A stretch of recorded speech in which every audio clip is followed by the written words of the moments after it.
Hello, everyone. Welcome here in the Better Mile space in Berlin and all people online. It's shaky times for the delivery industries. Volumes are going up and down.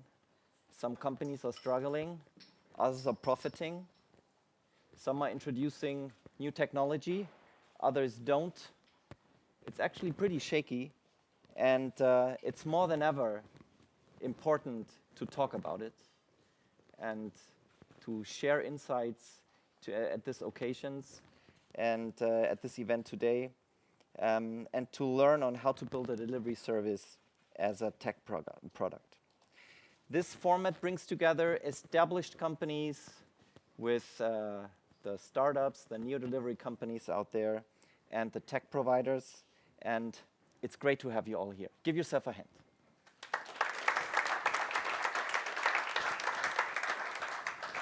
So in the last event, in February, we talked about the topic of geospatial. Pretty interesting. Maybe you remember. We had Octavio explaining to us the complexity of address normalization and geocoding. Then we heard about how actually delivery companies apply to the real world. We had a guest, David Nunioles from GLS Spain, which was pretty exciting, how they use it for building geofences to strengthen their quality and prevent fraud. And we also got, with True Metrics, a glimpse of the future of precise locations. How can we overcome the restrictions of GPS and rather dive into maybe even indoor navigation in the future and help for drivers in terms of productivity, but also in terms of user experience for the consignee. So that was really cool. Today, we could connect to the success of the last event. We are more than 600 participants, roughly over 100 people here on site in Berlin, and for the networking sessions afterwards from 400 organizations. That's pretty great, and thanks to the team especially, who is more and more establishing this to one of the industry events here, to share insights and to file on partnerships and cooperations to bring this topic forward. So thanks everyone for joining today. I just brought you an overview who is joining us and marked the little new ones. And pretty exciting to have Efri from formerly Hermes from UK on board today. And we have our first participant from North Africa / Middle East with the Egyptian Post, so pretty cool. They also deliver parcels. Excited to have you guys here on board. If we take a look on the, let's call them rising stars in startup sphere, we have Park new on board.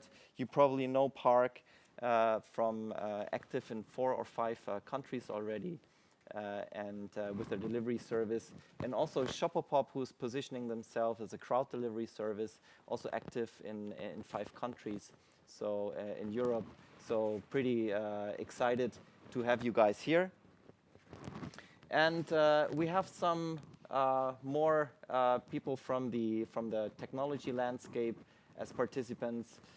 Pretty excited to have our friends from Cardinal and our friends from Urbans around.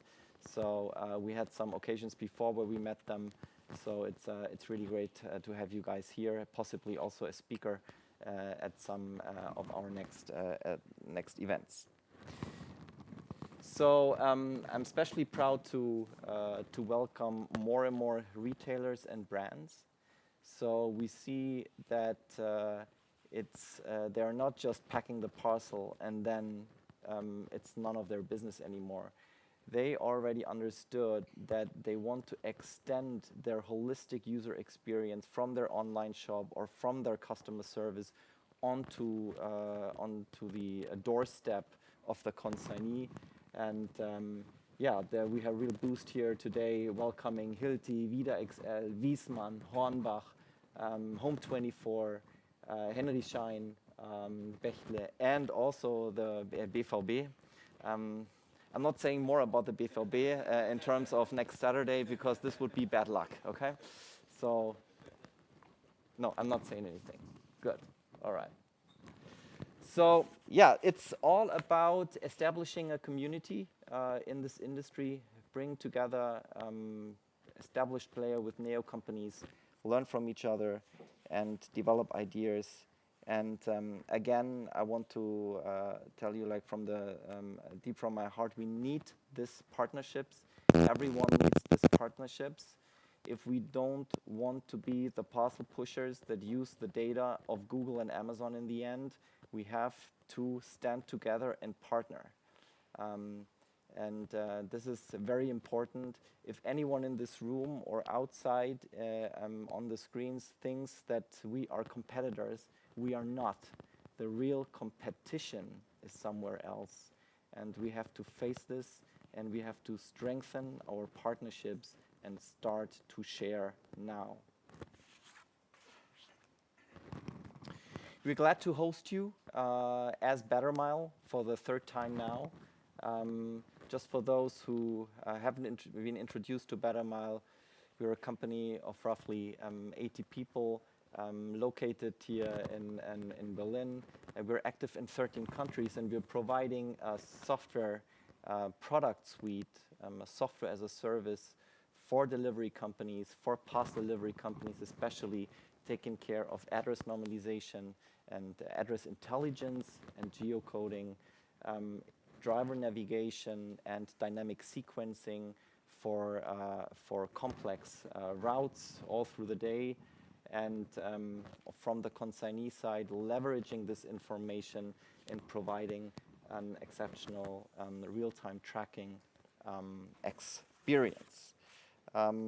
Instead of providing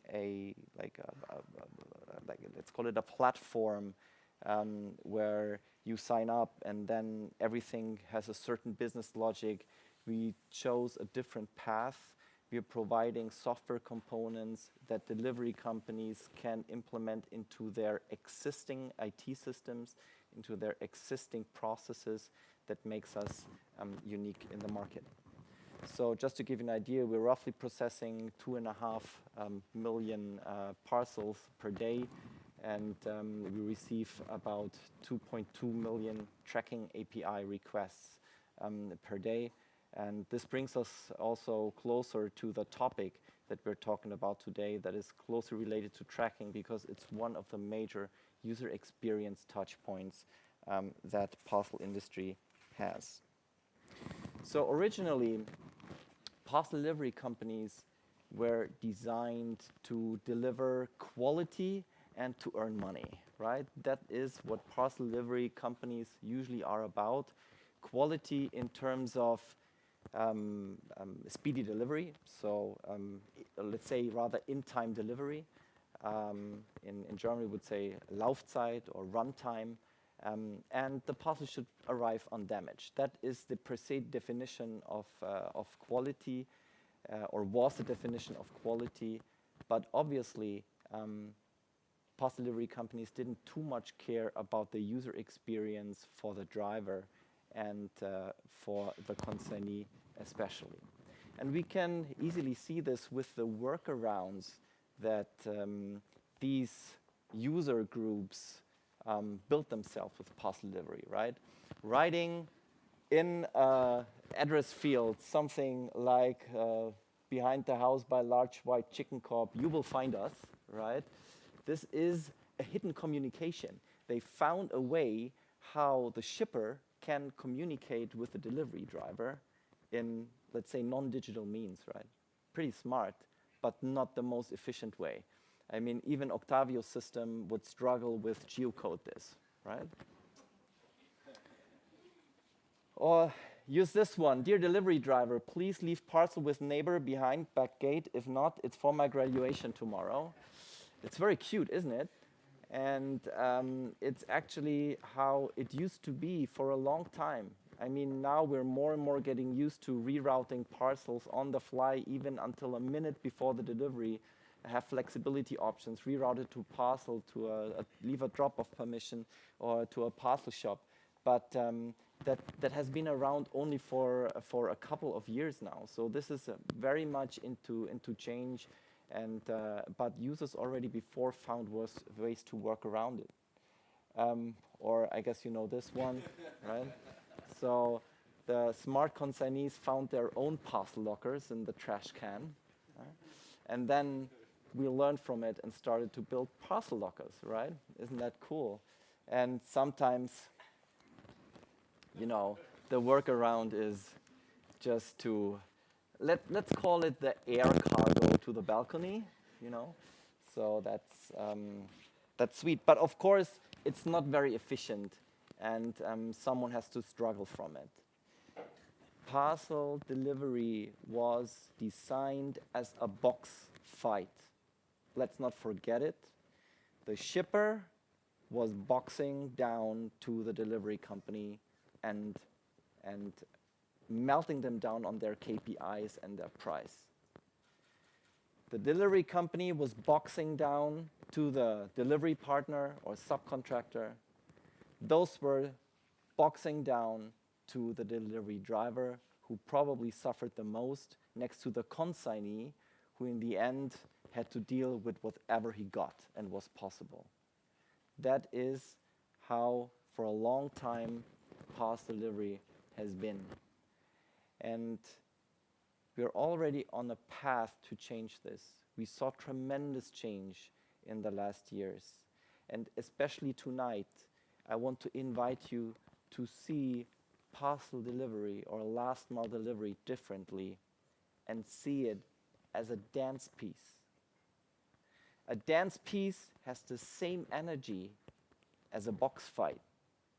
It's just orchestrated, right?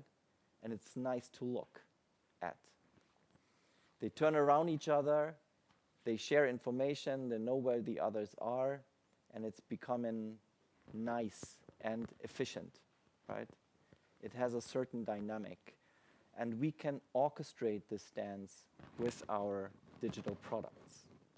So today's focus topic will be user experience. How can we redefine and extend the delivery experience for the future?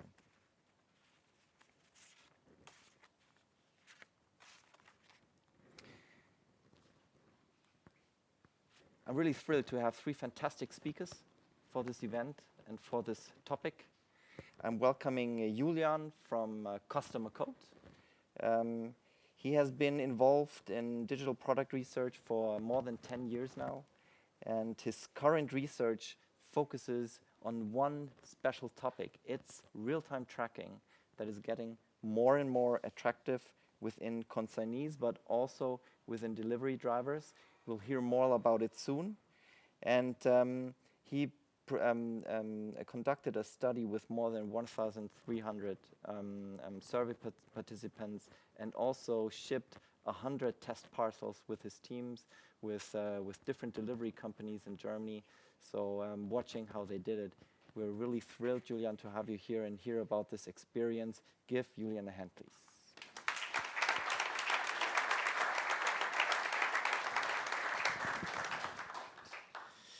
We have Laura over from What 3 Words.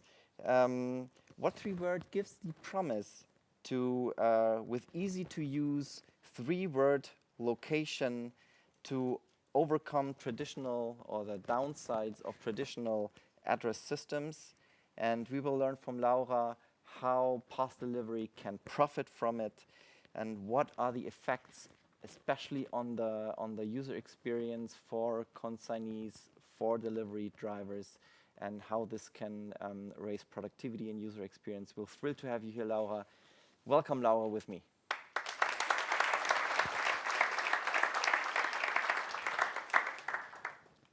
Thanks also for Tobias to come over.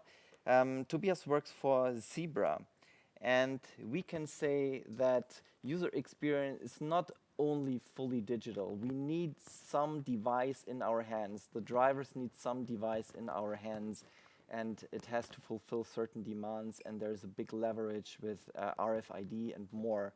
So we are thrilled to have Tobias over and to learn how to leverage this technology for us. So all product owners, all engineers, all delivery companies, watch out what you will hear. There will be a bright future coming up, and we're really thrilled to have Tobias here. Give Tobias a hand, please. So this is how we will do it. You know this from the past events. We'll have 20 minutes per speaker roughly. We'll have a short Q&A afterwards. I will ask you guys in the room with microphone, please raise your hand if you have a question, and I will approach you. We'll also collect questions from you guys on the screens. Just use your chat field, and I'll receive it on the tablet and can ask the questions here in the room. After the three speakers, we'll have a short panel discussion just to sum up the results and discuss some of the insights in this group, and then we'll get into the networking event for you guys on site.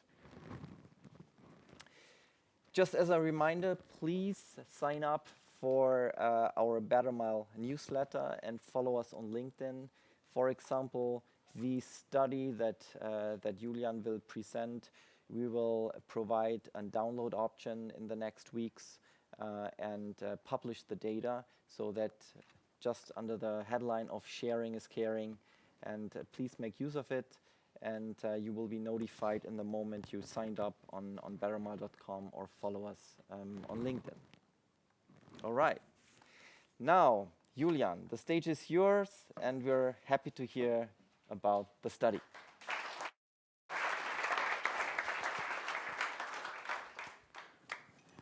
Thank you, Simon.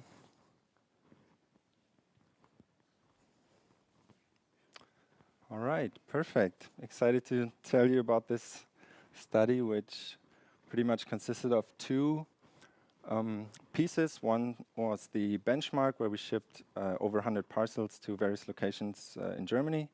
And the other piece is a survey with over 1,200 participants, asking them how they use real-time tracking, if they use it at all, and what their needs are when they use it. These are the carriers we tested: GLS, of course, DHL, DPD, and Hermes as the four heavyweights in Germany. Amazon, of course, not a carrier at its core, but still a very relevant player when it comes to B2C delivery. And then we have in the bottom row a couple challengers: Erbify, Glocally, Liefergrün, and Instabox. And here you can see it again on the map. So over 100 parcels, these 10 cities with 17 designated consignees that had the job of receiving parcels every day for a couple days. In the big cities, Berlin, Hamburg, and Munich, we had multiple consignees, so we get a bit of east and west, north and south. And so this slide looks a bit trippy, but it's just to show that the startups were not available in all of these cities. So for instance, Instabox and Liefergrün were only available in Berlin. Erbify, pretty well available, and then Glocally was also a Munich exclusive. So why should we further elevate real-time tracking at all? There's a very strong argument that came from the survey.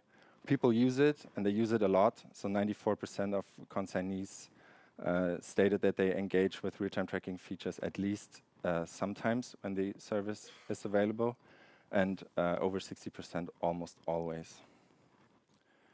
And not only do they use it for a lot of their parcels, but also for each individual parcel they use it a lot, with over 60% reporting that they engage with the feature at least 3 times or more over the course of a delivery day. And they really use it, not just looking at it, but also making concrete changes in their daily schedule. So 77% of real-time tracking users align their schedule with the help of real-time tracking. We'll see later on what they do exactly. And then also it just becomes a standard. Everyone uses it, everyone got it. Food delivery, we know it from various different other applications. So people just expect it. Over 60% expect it to just be available with every parcel. And this number is only about to grow.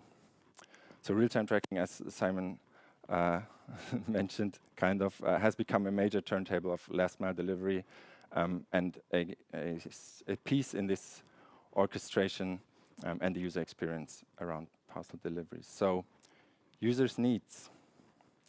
Don't want to make this too theoretical, but if you look at a delivery day, it usually starts with a first notification with an estimated time of arrival. This is usually the email that we all know that says, oh, your parcel is going to show up today at probably this time. Then we have the second phase where real-time tracking actually begins. This is usually about 4 hours, sometimes less, before the actual delivery happens, where we get information like time windows that are maybe shifting, maybe shrinking, that have adjustments. And then the next phase is delivery, where delivery is really imminent. That's the final hour or the last 30 minutes to delivery. And then last, we have the actual moment of delivery.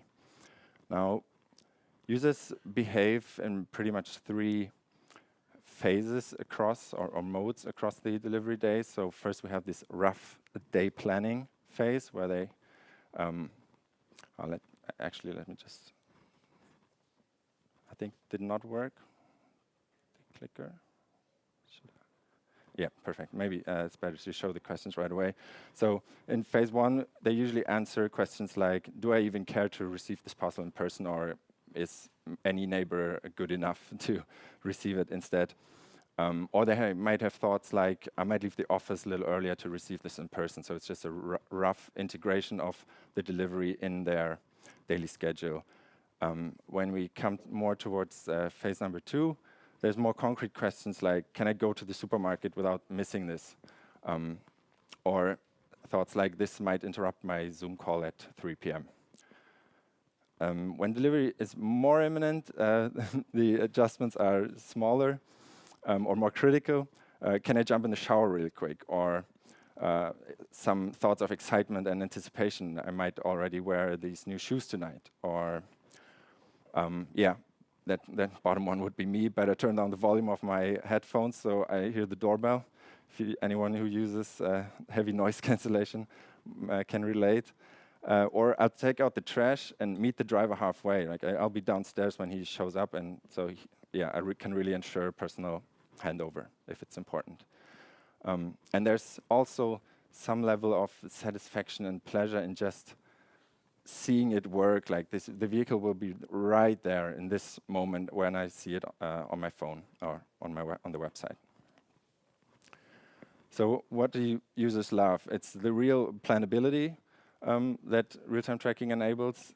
It's increasingly predictable progress that they can track. So time windows might be moving a little, but not excessively, or the smaller time window is, of course, within, ideally would be within the time window before. And there's just a continuity to it, a peace of mind, and the sense of receiving really live information. So the feeling of this just works. And then what users hate is pretty much the opposite. Significant time jumps, a time window that just oscillates crazy, like it will be at noon in the evening, then noon again. That does not allow any planability for consignees. And then the feeling of things not moving. And this would be an important one because sometimes things are just slow, and everything's still fine, but the application just shows no update. And I think, is this still going? Maybe you know that if you install updates on a computer and you see a progress bar, then it didn't move for a while, and you think like, did this crash? Is this still coming through? So yeah, just having indicators of things are still going right. This is very important. And in this very last phase, their anticipation turns into excitement. Users hope for the perfect handover. Here, users love really high refresh rates. Ideally, would be like Uber-style location, where you really see a live tracking of the vehicle. The sense of perfection, like I go downstairs and he will be there. It's perfect. Matches perfectly with me. I'm about to leave. I can pick the parcel up. Perfect. And this really granular planability, like doing small things like taking a shower or walking the dog. And excitement increases. And again, what users hate is any deviation from what they anticipate. So the number of stops suddenly increases instead of decreasing, or I see on the app how the vehicle just drives by my building and goes straight to the parcel shop. So again, yeah, we have all these positive informations along the process of receiving a parcel, but maybe this is a good moment to emphasize that providing real-time tracking really is, for everyone, for every carrier, is a bit of wielding a double-edged sword, because you provide all these positive informations when everything goes right, but if things do not go right, you provide a perfect live picture of a parcel going downhill for the consignee, and they just see it. They see the vehicle moving by. Maybe they look out the window and they see he never stopped. Yeah, so this is also, you raise the anticipation and the probability of being disappointed. So real-time tracking today. Looking at the companies we tested, first-time notification with estimated time of arrival. Then we looked at, do they have a shifting time window that's dynamic, moving forward or backwards? Do they have a time window that shrinks, becomes smaller? And then do they have any sort of call to action for engaging in real-time tracking? So is there an email that says, oh, real-time tracking is available, you can use it? Because that is actually a major thing that we noticed, that maybe it was available, but no one told the consignee that they can use it. Of course, for this study, we always checked, but yeah, we noticed that some failed to actually inform consignees about this. And then the reliability of the estimated time of arrival is the time window actually hit. And looking at the big ones, they all start with various time windows of various sizes. These vary according to many factors that probably all of you know more about than me, but these are the ranges that they provide. So for instance, for DPD, they always do 1 hour. And then dynamically shifting time windows, everyone except for Hermes has it. Hermes does not really provide any sort of real-time tracking. This is only based on historical data, I think. We never saw any sort of real-time tracking there. And then when it comes to shrinking, we see GLS with a very small time window in the last couple minutes, 15 to 30. And DPD shrinks down from 1 hour to 30 minutes. And everyone else of these four, they shift it, but they don't make it smaller throughout the day. And Hermes fails to inform because, they don't really have anything to inform consignees about, to be honest. And then reliability of the estimated time of arrival is pretty good. Makes sense for those. We're going to see this down here. We see that everyone except Hermes and Erbify moves the time window. So if you can move it, you can move the goalpost. Of course, increased likelihood of hitting it at the end. But when we look at the startups, we see also shifting time windows, except for Erbify. Erbify, a bit of an outlier, have a different procedure of delivering. They do a 4-hour window in the morning, and then they shrink it down to 1 hour, and then they hit it pretty consistently. But they don't move it, which could also be a good thing. If you can provide very early a 1-hour window and don't move it, that's not a bad thing. Right. And then we have Instabox shrinking it down to 30 minutes, which is pretty much competitive with what GLS does. But looking at vehicle location, so one is there a vehicle location at all available? And then the second column would be, in how many cases is real-time tracking available? So how many of the parcels we shipped had real-time tracking available for the specific carrier?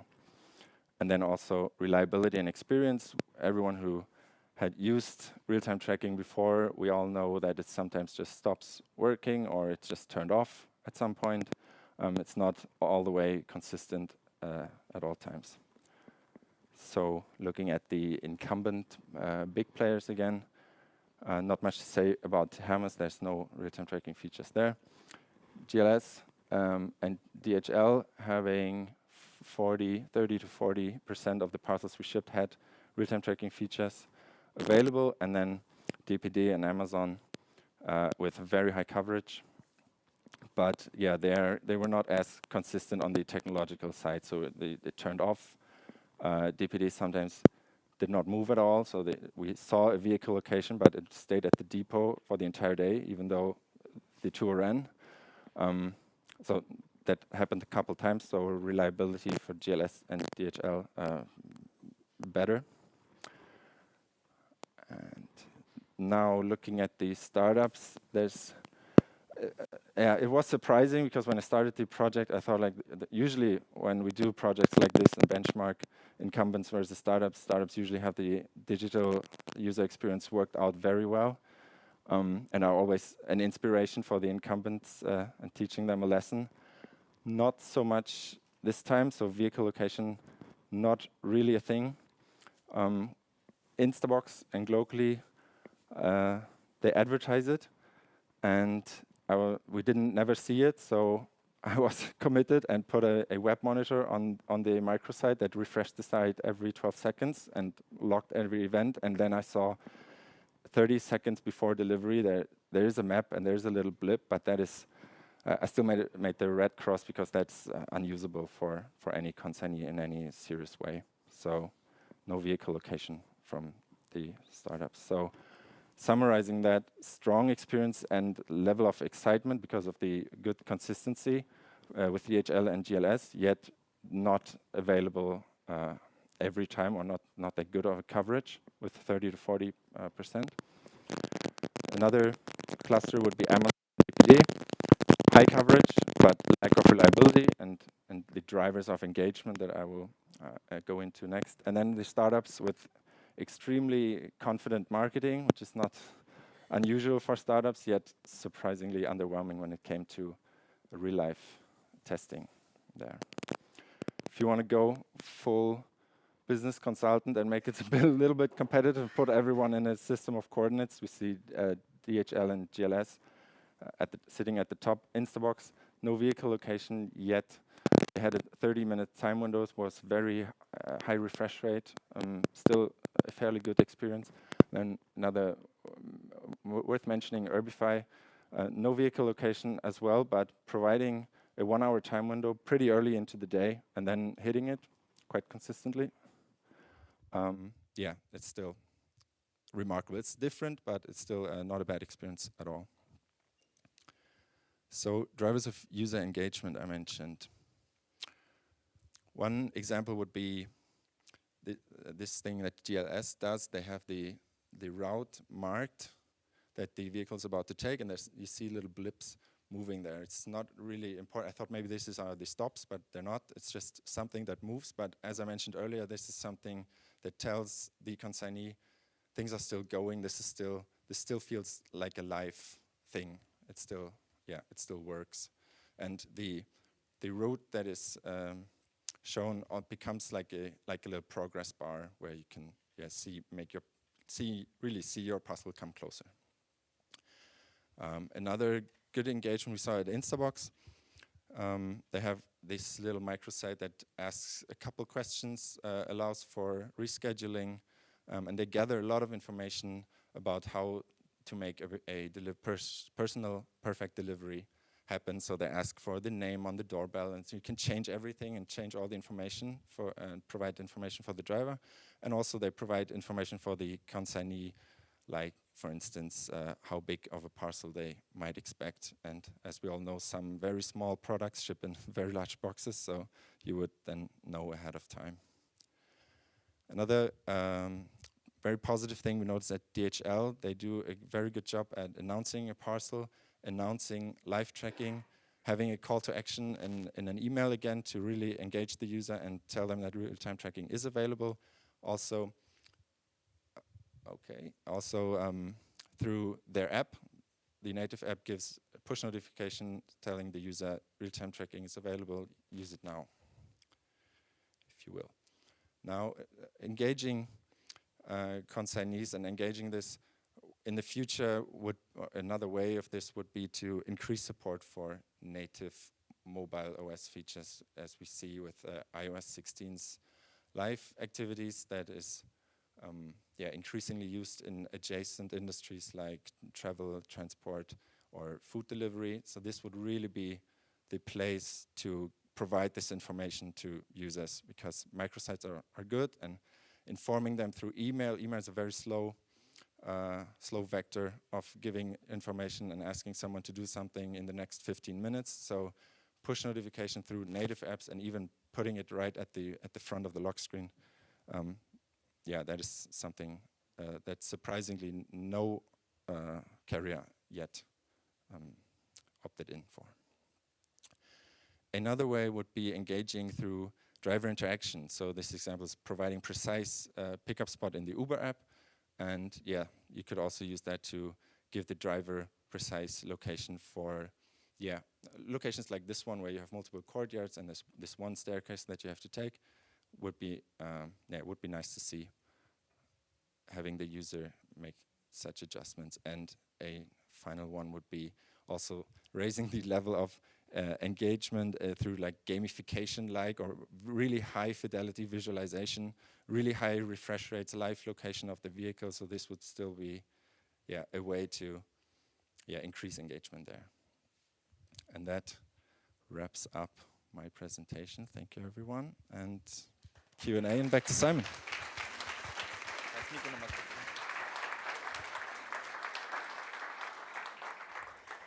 Thanks, Julian. That was pretty exciting, and I think real-time tracking is a thing. It's not just the numbers. We feel this at Better Mile every day, and we also see that improving.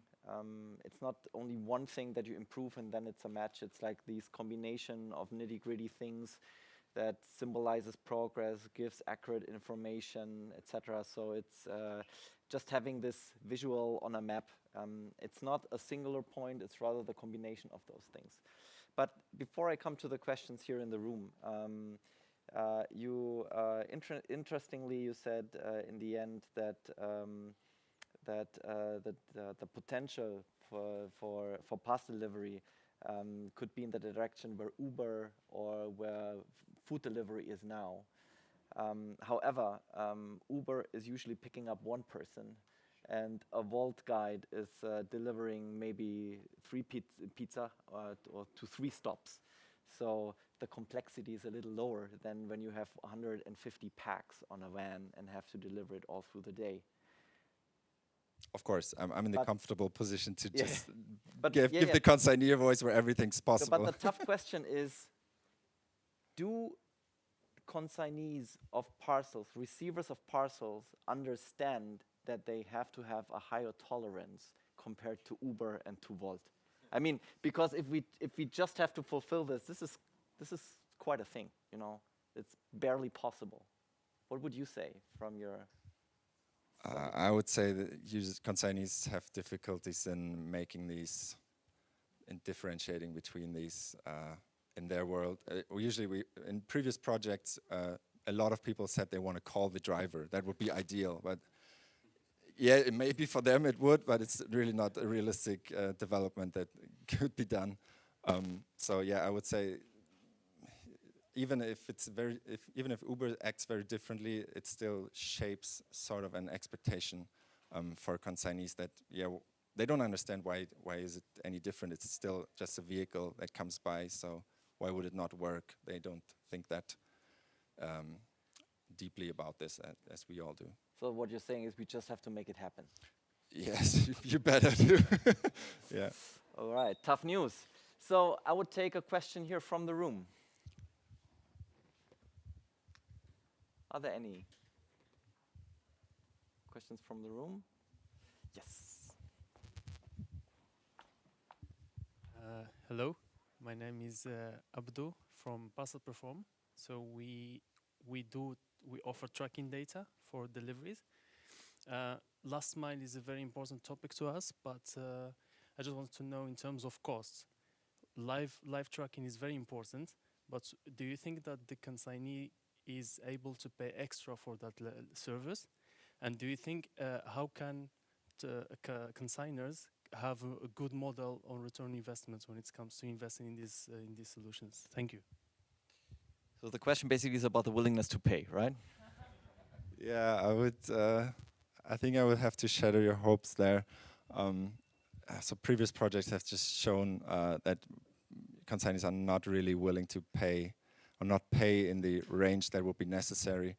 And also the big ones like Amazon, they are conditioning us that this is free and costs nothing. So then someone else comes along and asks for money to get this, and people are like, I can get this for free elsewhere, or others have it for free. That's a tough argument. We have one question from remote. Tash asks, any reasons why GLS and DHL have such poor availability of vehicle positions? Not sure if you can answer the question, but maybe you can try. Well, of course, I would have to put a disclaimer that it's just, we're tracking 10 cities with over 100 parcels, which is a lot for us to do, but it's not like the statistical validity. You can, if you want to, you can say, in other cities it performs better. Yeah, that might be, but we could not ship to every city available. Yeah, I have to give that back to you, Simon, why that is. Yeah, because it's technologically complex, I would say, and there's some operational scenarios where precautionally it has to be switched off, because as we see also from the research that you better don't give the information than disappoint, because then the frustration potential is really high. So at some points when you see go wrong, you rather go to the fallback. And that is usually not seeing the live position of the vehicle. That's mainly the reason. But usually the numbers can also be higher. Any other questions remotely or here from the floor? All right, then thanks Julian for the presentation.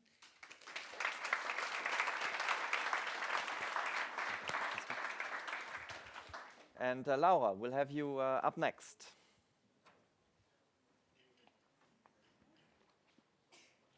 Thank you. You need the microphone, or is mine working? Is this working? Yeah, perfect. Cool. Hi, everyone. My name is Laura. Very nice to be here. Thanks for the invitation, Better Mile. I'm also going to pick up on this topic of locations, kind of related to the tracking, but really looking at it from more of a perspective of where does the parcel need to go to exactly, and which systems do we have in place currently, like street addresses, and why do they sometimes fail us or the drivers, and of course, how does that impact the user experience from a consignee perspective, but also quite importantly from a driver's perspective. So to set the stage, this is just a recap of what all of you know very well.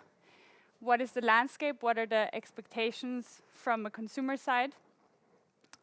We all know they are highly demanding. We are all very highly demanding, I guess, when we are the consignees and we wait for a parcel. I think we probably all remember the time when, I don't know, we had a birthday party coming up in 5 days and we hadn't had ordered anything. That was basically meaning go to a shop because nothing will arrive on time. But now, of course, if we have a party coming up in 5 days or even 3 days, we're probably quite relaxed and we're like, okay, that will work out. I'll go shopping online. Then, of course, yeah, so ASAP delivery, next day, same day with groceries and the like, even in 10 minutes. Then we spoke about time slot transparency. We want to know when exactly will it be there. And of course, then we also expect it to be there and to be on time. There are many more customer demands, basically, that I could have listed here. But really, what I want to show is that all of them, no matter what customer demand, they will all directly or indirectly impact the driver experience, actually. So I think it's really important to look into that as well. So what does a driver's day look like? We spoke about the tight delivery schedule. So they have a rough schedule, timelines, and time slots they need to hit. Of course, when they don't do that, customers will be frustrated. That will mean them having to deal with those frustrated customers, and them, of course, also stressing out about actually delivering and catching up, making up the time. So there's really huge pressure to maximize those efficiencies on the last mile and really saving every minute, every second, basically. Then, of course, we have a competitive driver environment out there. So nowadays, getting drivers isn't that easy. If we have them, or if the carriers have them, they want to make sure they keep them and they retain them, and they make them, you know, as happy as possible. And they can do that by making their days and you know, tasks as enjoyable as possible. Of course, this last point of the increasing reliance on routing, we had, you know, of course, also discussed that already. Also different to how it used to be for drivers. Previously, you know, with drivers, fewer drivers on the streets, knowing their areas, just, you know, doing their own routing themselves. Now they rely on, you know, the optimization and tracking, etc. So it all becomes really stressful and complex for a driver, actually. And in the end, yes, the customers are the ones paying and having all those expectations, but the drivers are the ones doing the job on the last mile. So really important to look into that as well. So what all drivers, no matter which sector, need to know is basically where does the parcel need to go, aka where's the doorbell? And that's really sometimes not that easy. Why is that so? Well, we have a bit of proof if we go on Amazon to find that this is the case. Lots of signs you can buy saying no entrance here, or use the entrance around the corner, or please leave the package here. So basically, a couple of examples here. This one is from Halle an der Saale, the Große Ulrichstraße 33. The pin drops, you would think, just directly where the door is. So I guess if all of us were drivers, we would just go there and park on the Große Ulrichstraße and find the door there. Well, it is not there. The door is actually on the Kleine Ulrichstraße. Surprise! I mean, who would have thought, right? Like, there is no way to know. And by the time the driver knows, it probably has lost a couple of minutes at least. So that can cause quite some inefficiencies. This is another example from London. Same story, you would expect the entrance to be here on the Pocock Street, and in reality it's actually on Blackfriars Road. What does that mean? In the cases where there can be conversation going on between drivers and consignees, you have those complicated conversations via text message or via phone, or if that's not possible, it will have to go via customer service, and then a customer service agent will deal with that issue at some point. So, to round this off, another example of my hometown, Vienna. This is a very common example, the so-called Stiegen in Austria. So there's addresses like this, Treustraße 61 to 69. So the name already says, okay, shit, this will be, you know, a bit complicated. It is complicated, so all those 4 buildings belong to this address. All of the 4 buildings have 4 entrances. So you have 16 entrances, and then you say, you know, good luck to the driver finding me. My own brother actually is a delivery driver in Austria for a grocery delivery startup. I asked him if I'm allowed to share this. Basically, what this translates into is him just, you know, calling me basically every week, I would say, being like, you know, I had again this example of a delivery. I lost at least 10 minutes. There was this house. There were 4 streets surrounding this house. The navigation system brought me to this one street, which was actually, yeah, so blah, blah. All I said was, hopefully you didn't have to carry a heavy, you know, crate of beers, because I know that's what customers like to get delivered. They don't want to carry it, so they have, you know, we all know that. So then that's basically, you know, really frustrating day, and just, you know, very stressful as well. I also did a little study. This is more like an empirical little thing in my house that I do, of course, when drivers come to my place and I inquire about their day-to-day. When they have time and when they speak a language I speak, then you know, I ask them about how does that go in your day-to-day life. Do street addresses sometimes fail? And they say, yes, every day, multiple times. They struggle to find entrances. And because they feel the pain point so much, it's actually very often the drivers themselves who push for creative and innovative solutions. We've seen that recently with a partner that we integrated with, who integrated because they found out that their drivers are already using WhatsApp words to communicate with their with the consignees, and that works really well. And then they said, okay, now we can officially integrate this. Interestingly enough, very often when you speak with, let's say managerial teams or the business teams and decision makers, they say, okay, let's look into the data. They look into the data, they maybe see 1 to 2% of all their deliveries fail. So first of all, that might not sound like a lot, it's only 1 to 2%, but of course, if you do millions of parcels every day, 1 to 2% is a lot of money down the road, like down the river, or how you say it. And second of all, 1 to 2% and let's say 98% successful deliveries doesn't show the actual way that the driver, or the pain that the driver might have had to actually make those successful deliveries, and how much time they might have lost while doing those. This is a more accurate study, a proper study that we did with also more than 1,000 customers in Germany last year, asking them about how inaccurate street addresses impact their customer experience. And so the result was that 1 in 10 already had parcels get lost or get delivered to other addresses. So quite a real thing. Of course, even more had to wait for packages because they had addresses that were hard to find. And that, of course, leads to many people then actually adding address information to, let's say, the delivery notes, just to make sure that the drivers can find them. And if the drivers can't find them, of course, they get frustrated, they get loud. We all know that, of course, reputational damage and low net promoter scores, no one wants them. Most of them have them, and it's also no one's fault that street addresses don't work, but in the end, the frustrated customers still show their voice. In German, I particularly like this one for all of you. Wenn du ein Paket bei aufgibst, gibst du es tatsächlich auf. So it's a nice saying, actually.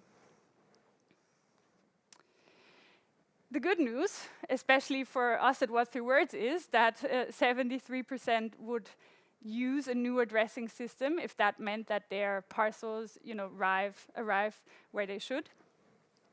And yeah, now what is this new addressing system? Some of you, many of you might know.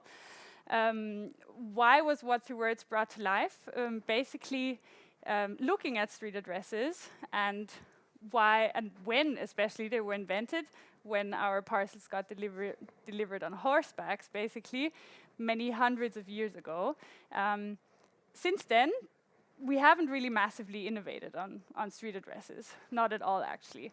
We took this, very analog system into a world now where we are very digital. We use digital maps, we're very global.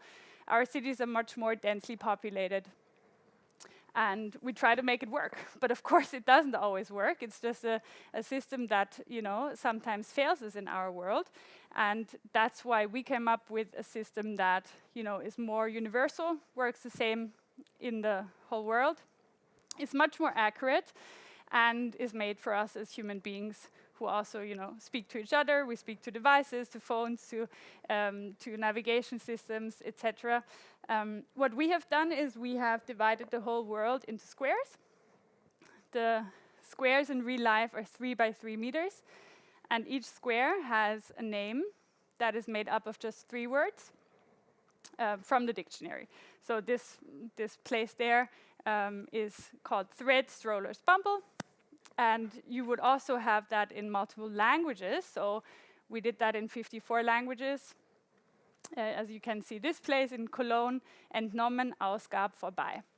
So every square in the world already has a name. You all have a name for your front door, which you can already start using. But of course, then you can also name places that don't have a street address at all. which can be quite practical as well. If you, for example, need the emergency service to find you in the middle of the woods, etc. So there are quite many use cases, except for logistics. So now, of course, that person living in the große Ulrichstraße, or I should say the kleine Ulrichstraße, has a 2 combines graphic what 3 words address, and that's 3 words they can use, instead of a long, lengthy paragraph saying, or a sign they buy on Amazon, trying to explain where the driver needs to go. So how does this work in the last mile? We did a couple of studies again. I hope you like studies, where we looked at, how can what 3 words addresses help actually when we do deliveries. We had a study with DPD and Mercedes where one driver, got traditional street addresses, and the other one got what 3 words addresses of the front door. And there was 15% time saved on average in the B2C sector, which I guess is interesting for us today here. It was even more than 20%, and this was done in Germany. We have another study that we did in London with QuickUp that was even 30% faster in the last mile with what 3 words. That's again related to phone calls. Of course, if you have the option to phone the customer, the driver will often, if he doesn't find the street address immediately. And so with street addresses, that happen 7 times in that day, and with the 3 word addresses, not a single time. And then that relates back nicely to the tracking, real-time tracking topic, that basically, since you have a reduced volatility if you know exactly where you need to go. So with street addresses, it was, from 1 minute to 17 minutes, anything in between, because if you have a few outliers, basically that, suddenly make the driver lose a lot of time, then you have the high volatility. With what 3 words addresses, the accuracy gives you less volatility, and that helps you to make better predictions, better models, and just in the end, again, comes back to the user experience if you can keep your promises. So how the integration works, basically, from an end-to-end perspective, is that the what 3 words address always comes from the end user, because that's the person who knows best where the front door is. And they enter the what 3 words address at checkout when they order something online. Note that this is an optional field, so not everyone will need a what 3 words address, right? Like many of us will have perfectly fine street addresses. You don't need to use your what 3 words address then. Then you just keep on using your street address. But for all those frustrated customers that we saw, they can now use 3 words at checkout. The retailer then passes that on to the carrier, just as words. The carrier then takes the words and uses our API to convert those into coordinates. And the nice thing is that all our route tracking and maps are all based on coordinates. So from then onwards, it just works as per usual. Just that the driver in the end, gets the very updated, accurate PIN that originally was given from the customer as a 3 word address.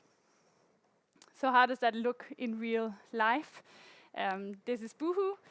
Many of you will know that fashion retailer, so you can spot the optional what 3 words field here. You can also see suggestions coming up that just make sure the customer, if they do a typo or, they maybe not 100% correctly remembered their what 3 words address, they will actually get suggestions coming up that will include a near place that they know, okay, yes, I wanted the one in London, filled count soap, and not filled count soak in Manchester. So that's kind of the validation aspect that you have in there as well. You could also have, post-purchase places of getting what 3 words addresses in. So that's how DM does it for express deliveries in Germany, just in their email that they send when the delivery is on the way. Needless to say that Better Mile, as innovative and up to speed as they are, basically have also integrated what 3 words, so anyone can who uses the Better Mile products can accept what 3 words addresses from their end customers and deliver it to them. And of course, many nice ways of depicting that. I really like the one that DHL Parcel did in the UK for Easter, saying hunt for Easter eggs and not for your parcels, or some other ways of bringing this out of home as well, and speaking about this topic that consumers really like to hear about because it solves their problems.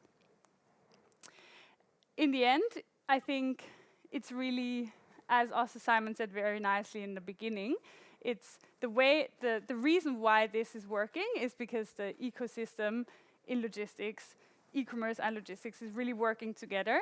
So it's not only the retailers actually that use What3Words, it's not only the carriers, it's many of those, systems and softwares and companies in between. We all know how complex the logistics chain is. And so it's, an online shop or an online shop provider like Shopify or WooCommerce or Shopware, as well as order management systems, carrier management systems like Metapack. All of them kind of innovate together, and that's why it works, and it's the only way it works. It takes a lot. We wouldn't be able to do this alone. So what does it take? It does take, as we say, listening to customers.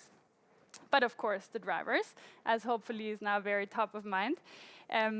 It does also take boldness and really, just at some point, maybe even just taking a bet and believing in that something will work. Really reminds me of Mercedes, actually, that launched What3Words in their navigation system. That was in 2017. Some of you might have heard about us for the first time around that time.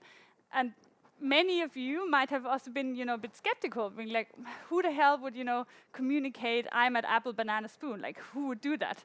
And Mercedes probably thought the same question, but they kind of saw that there is a value in it and that it would elevate the customer experience. They took a bit of a risk, but now, it's working. We're live in, I think, 13 OEMs, or car companies now, and signed over 20.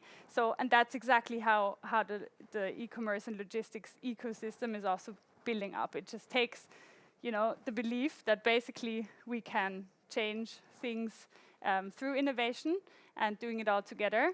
And sometimes it just takes a bit of an unusual idea to do this. So yeah, thank you so much for listening, and happy to take your questions.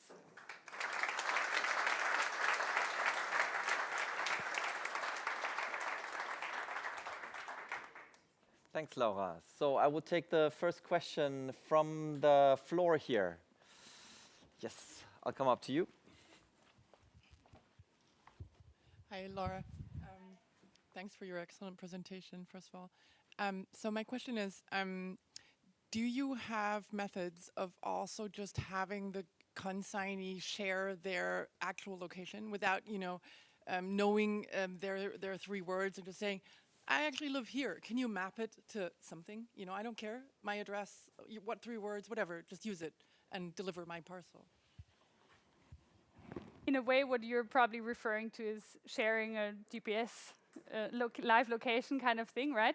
I think that this is the beauty of What3Words is that you can very easily communicate it without having those very complex systems in place, right? You don't need a map at the checkout, which is, by the way, also, a bad user experience. People don't engage with pins very nicely.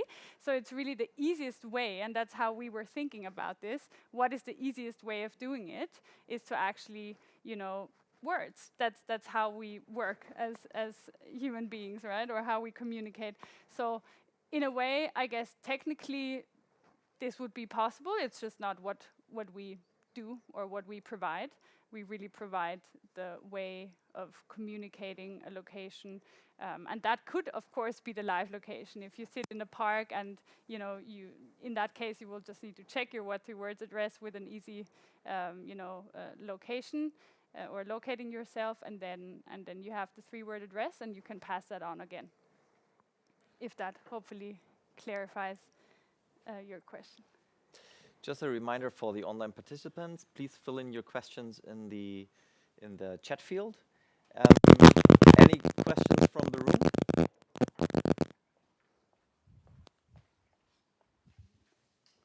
Hello, Laura. My Hi. name is Ankur, and I work for Better Mile. So I have a question like, do you have a concept like how Google Guide concept is there, where you can provide a support where somebody who is interested in providing three words for other like suppose a driver want to provide a three words for a specific thing which he or she noticed that this is the exact place, something like that. You have something where I can share, but somebody else want to share that information to you. Yeah, that's a great idea, actually. And that's what many companies already do. So it's not, you can use it in multiple ways. You don't necessarily have to have a field for the consignee. You could also have it technically for a driver to say, I verify where the door is. But ideally, it already comes in the first place from the customer, right? Because then, again, the driver has much less work in a way. But to answer your question maybe more broadly, I think important to understand that we as What Three Words provide, this technology to actually, we map the world, we tell you which square has which name, and our API then also converts that to coordinates and vice versa. But how companies use it or end users use it, that's completely up to them. So yes, open for creative solutions, and you could, just have a What Three Words field for anyone who finds it useful. We have one more. I would take one remote question. Matthias is asking that wrong spellings and addresses can be recognized and corrected, but what happens if there are misspellings in What Three Words? Because this can easily bring us to Africa or New Zealand, right? I think I don't have the slides up here anymore, but if you remember the Boohoo site with the suggestions, that's exactly solving that problem. Matthias, I think was his name, is right. We're human beings, we will always keep on making mistakes. And so if we mistype a word or remember it slightly differently, then we might, input it wrongly, but the suggestion function actually then really makes sure that you don't enter you can't even enter the wrong one, but you need to verify with the suggestions that come up. And our algorithm basically has also a smart way of, keeping similar sounding addresses as far away as possible. So that also makes it very easy to spot mistakes. If I have, I think it was field count soap and field count soak, then you have, one is in London, one is in Manchester. So it's, very obvious that I don't live in Manchester, but I wanted the one in London. I mean, some delivery drivers would even go to Manchester then, but who knows? That fucks up the time slot then, really. Yeah, then ETA is definitely Yeah. wrong calculated. We have another question here. Yeah. I would You have like speak to. up a little bit. Yeah. Oh, yeah. Hi.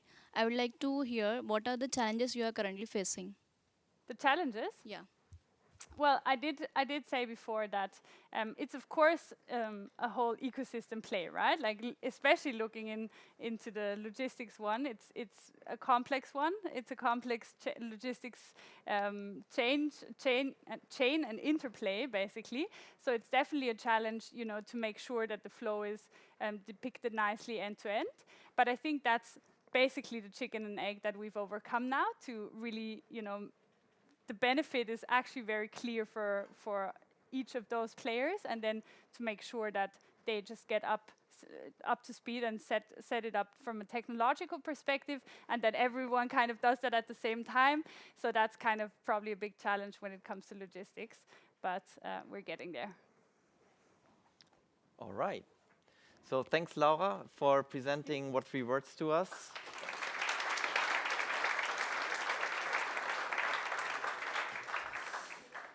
That would definitely make the life of the drivers and also us easier if these addresses would be more used. Tobias, now coming from 3 words to the palm of our hands. We're really excited to what you will present us and how this counts on user experience and pays on to user experience. Yep. Thank you.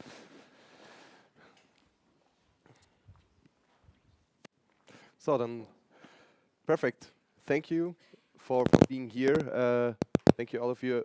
Welcome. I just want to present you something a little bit different to that what we have heard right now. I want to present you something more from the hardware side, because without the hardware, all the software is not working. It's the main piece for every parcel driver. It's the package where he scans the packages. And so,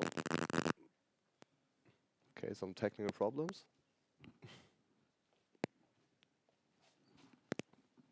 Yeah. Okay. Now it's getting better. And yeah, we are Zebra. I just want to tell you something about who is Zebra, who is Zebra known, and also then some of the solutions what we will offer that everyone can be a winner out of it, the company, the parcel shop, the parcel driver, and also the consignee. So just about some figures about Zebra, just to let you know that who we are.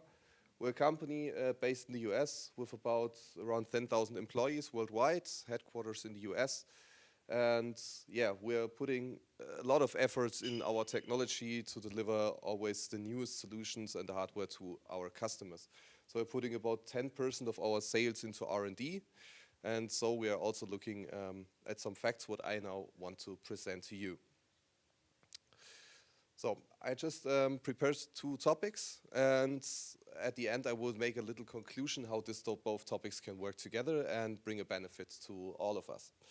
In general, before I just start, we as a company, we're just looking about the complete process. We're just starting at the sorting process at the front. How is the truck loaded?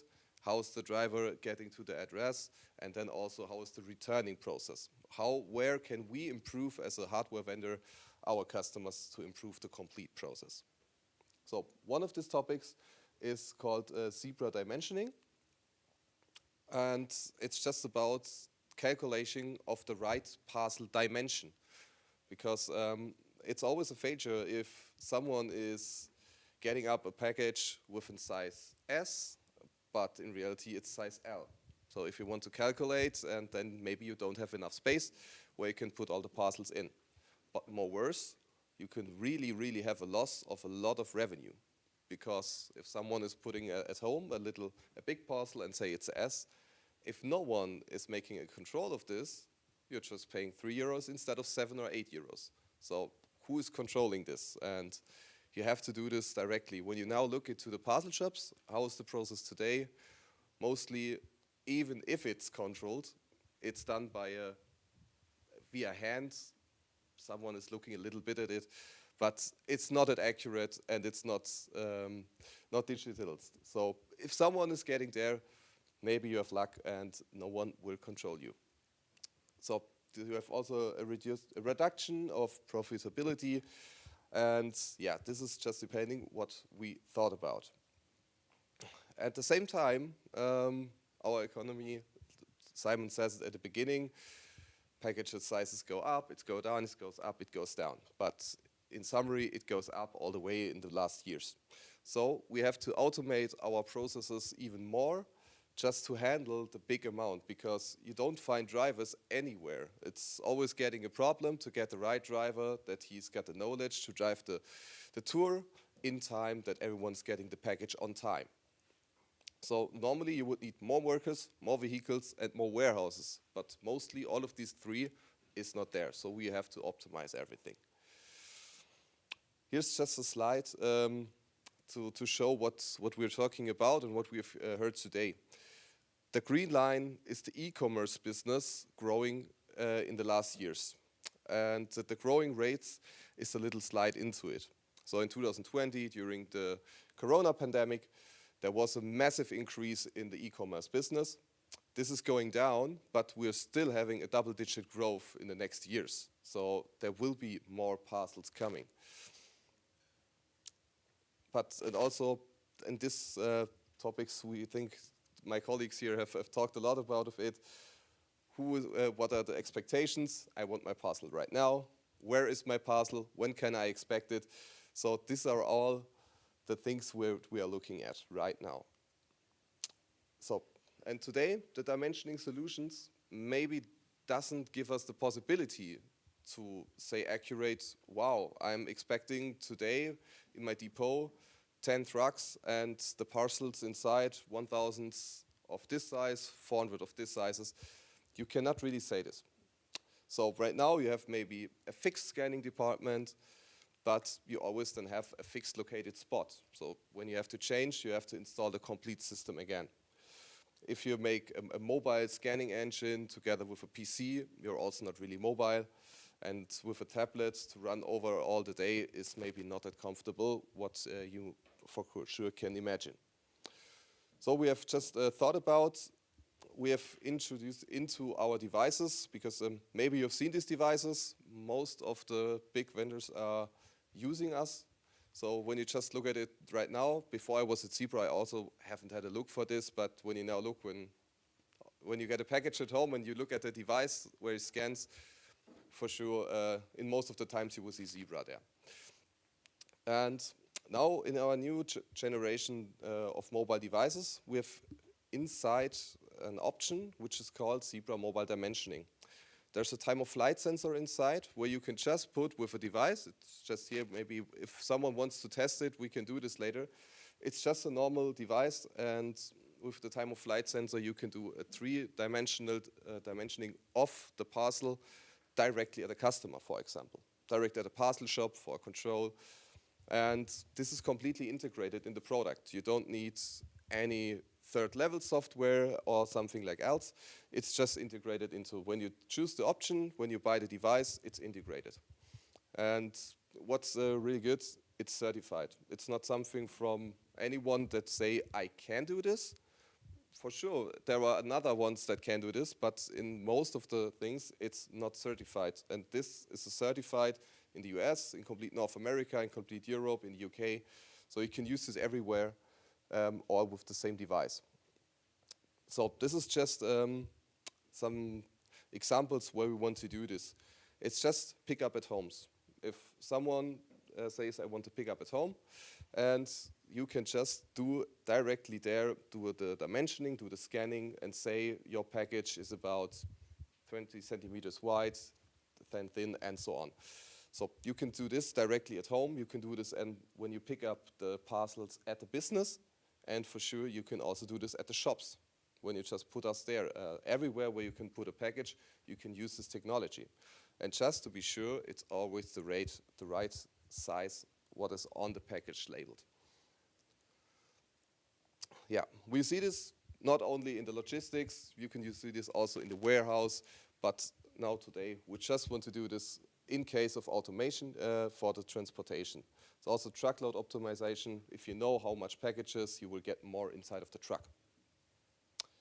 So, when you now combine this with another technology, which is called Zebra Pay, it's nothing like Apple Pay or Google Pay. It's really a snap-on module for the devices, and then you can pay directly at the device. So when you now start to combine these technologies, you can just imagine, and there it starts where the customer is getting the big profit out of it.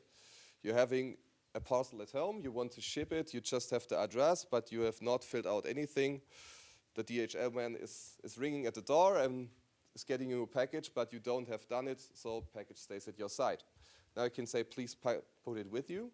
He can scan it, he can print out the label, and you can pay it directly via your card at the device.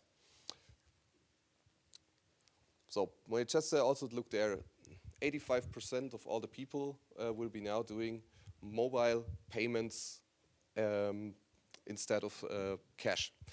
So anywhere we have to do is we want to pay with the card, and so we have to also have the possibility to do there. When you just think about in the parcel shop, also a lot of parcel shops have our devices already in hand, and they have a payment terminal inside, so both of the costs.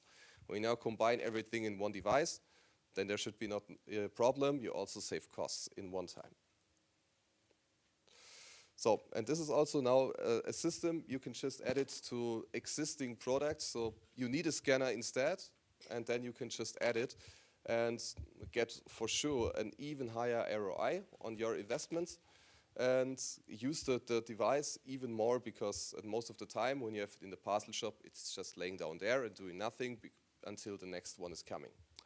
So due to this, you can just start and leverage your cost effectiveness with the devices you already have installed there.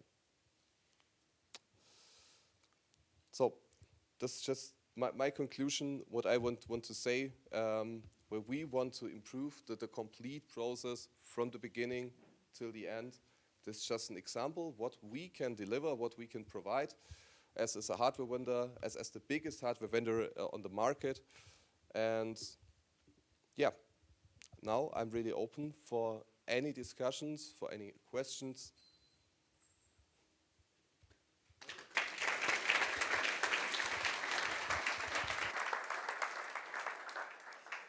I'll take the first question from the room, while then please online participants fill in the chat field. Who has a question for Tobias? Mm-hmm.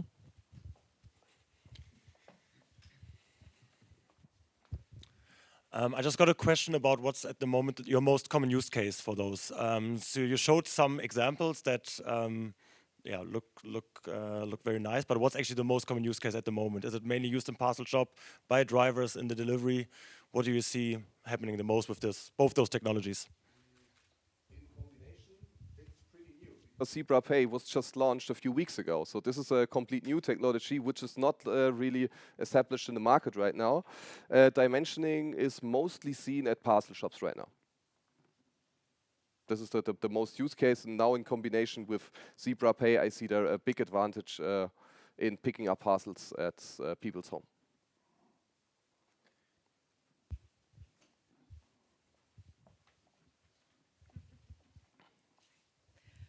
Hi, I have a question. What kind of applications are you thinking about integrating with? I think you mentioned like WMS and maybe potentially digital freight forwarders. You mentioned utilization. Is there any other, are there any other systems you're thinking about integrating with right now? Generally, you can combine this with nearly every system because we are running on a standard Android system. We're running on Android Enterprise.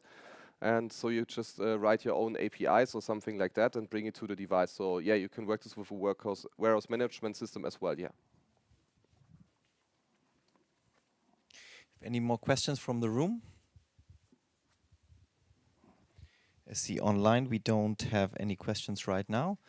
So thanks, Tobias, for this introduction into the Zebra technology.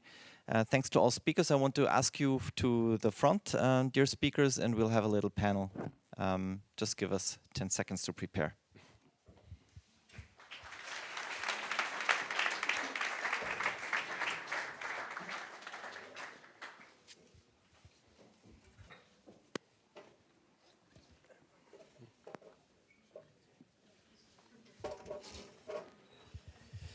Yeah, so we started from the topic of user experience, and what we actually heard today was this topic from very different angles, right? We heard it from a very consignee-oriented perspective. Laura swapped over to a more driver-oriented basis, and then Tobias also more on the driver, but even on the shipper side, and on the parcel delivery company side, which is a completely different angle, like what happens in a parcel shop, right? Doesn't really impact the consignee in the first place. So what would you guys say? Where is the biggest leverage in this whole value chain that we saw, and in terms of user experience? Where is the biggest leverage? Where do we, as technology providers or delivery companies, really have to push things forward? Maybe Julian, you have like a opinion from a researcher point of view.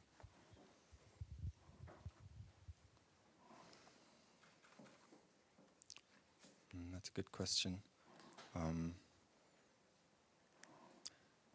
Yeah, I think there's a lot of value in the combination of carriers and the shippers and the e-commerce players, because there's some a point to be made that when people that order stuff online can choose a specific carrier at the checkout, that could be a driver for more there.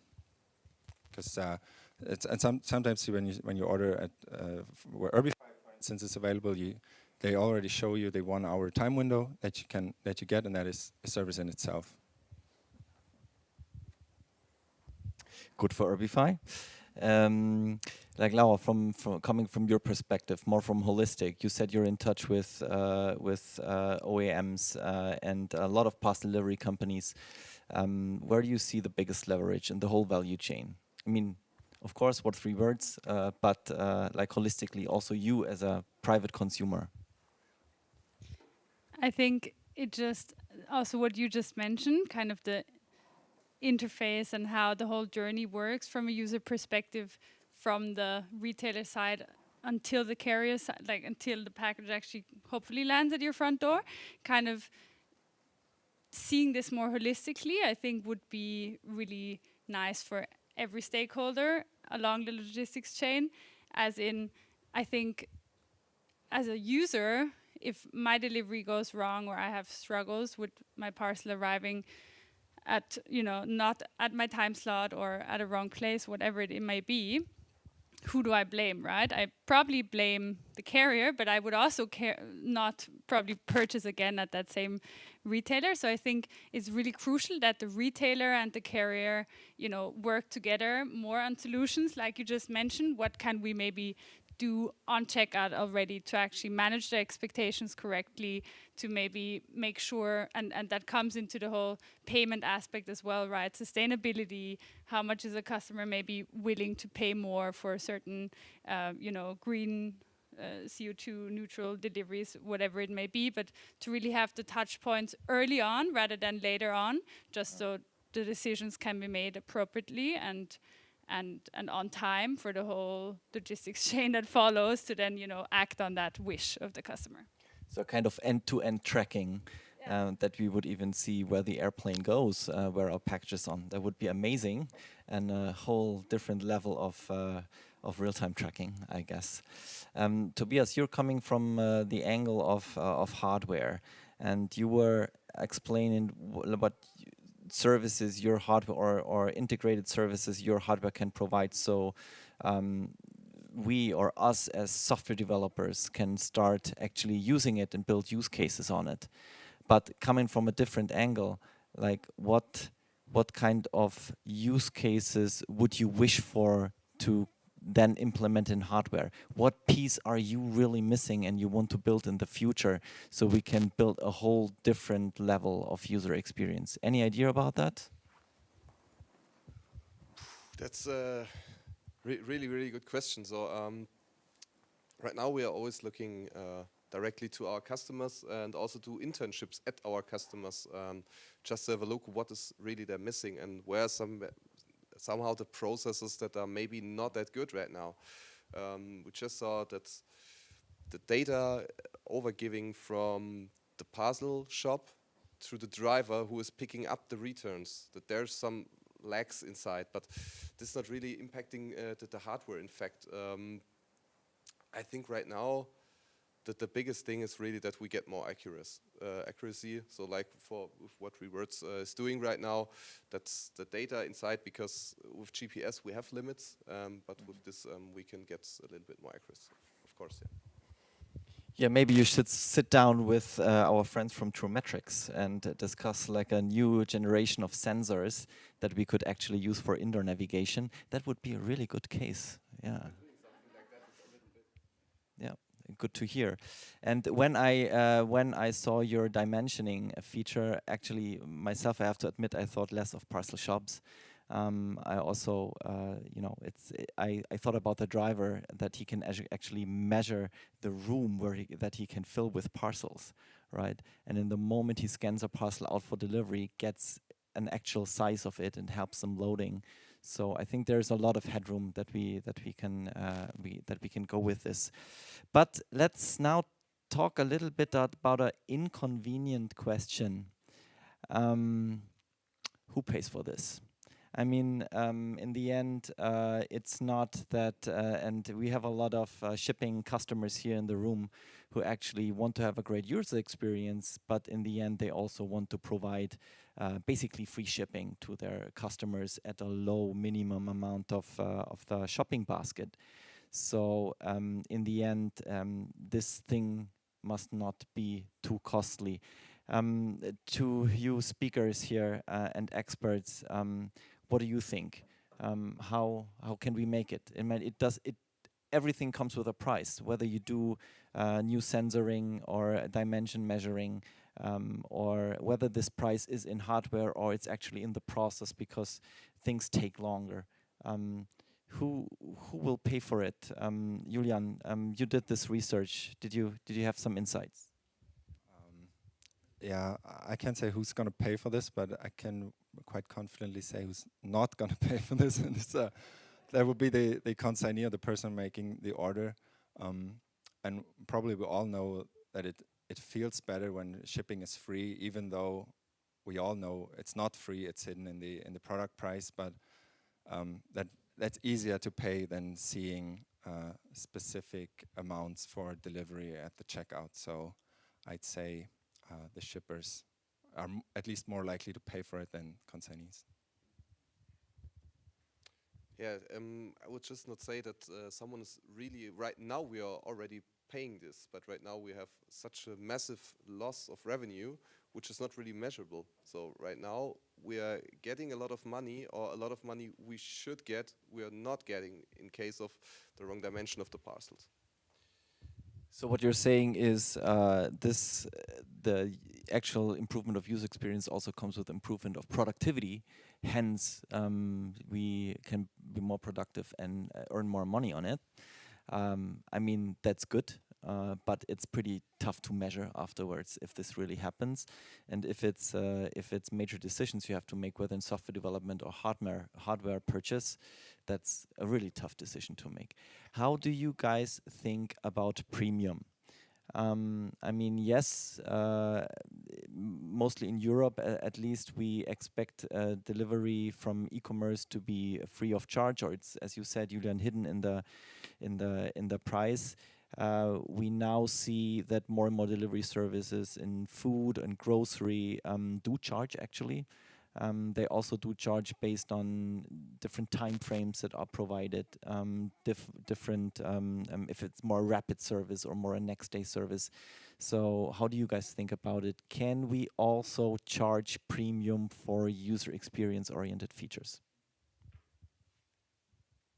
I mean, I'm not an expert on this, but I guess looking at it from a more like macroeconomic perspective, I guess if it's a standard across like you know, the industry that you pay as a customer, you at least need to pay more if you want more, then probably yes. And I think that's, at least from my perspective, what happened a bit in grocery delivery. I think we all remember the times when you know, the first delivery startups that went onto the market, they didn't have a delivery fee. They obviously needed to build their user base, but we do see it happening again. And now there's probably not a single one that I can think of that, you know, wouldn't have a delivery fee. So that's kind of what I'm aiming at. So if it just, you know, becomes a standard, and now I'm also, again, as a consumer, much more willing to pay because I see what benefit it brings me day to day, and I just don't have an option in the end. Like you say, of course, I would prefer to pay no delivery fee, but if it's a standard across the board, then I will. Julian, what would you say? I'd say when we venture more towards same-day delivery and more immediate fulfillment, I mean, you mentioned food delivery. Hunger is a very serious need to be fulfilled, and when I know my needs are going to be met in like half an hour or even less, willingness to pay increases, I'd say. And yeah, for e-commerce, as we go closer, or as we shorten the runtimes and have more same-day delivery, I think willingness to pay would go up. So yeah, I mean, we also have examples in the industry. Look at what Budbee is doing in the Nordics. So they actually do sell like as upgrades time frame delivery, which is like a kind of premium service. So this extra minute or 5-minute detour of delivery of the delivery drivers to keep this time frame, actually they make users pay for it. But we also know Nordics is different than, and Germany is different than Poland, is different than Spain. So it is a very, very exciting future that we'll be looking at in terms of user experience. I want to thank you as speakers to discussing these topics, to introducing us to your expertise. Thanks everyone for joining. This was the Last Mile Delivery Meetup number 3 about focused topic of user experience. We are very much looking forward to welcoming you soon. We don't have a date yet, but we'll let you know. So sign up for our newsletter at bettermile.com. Follow us on LinkedIn so you will know when we'll have our next event going on. If you want to participate as a speaker, please reach out to us. We very much welcome you guys. And also if you have questions or focus topics you want to suggest, we're very open for your suggestions. Thanks everyone, thanks for coming, and please join our networking session now. The fridge is yours.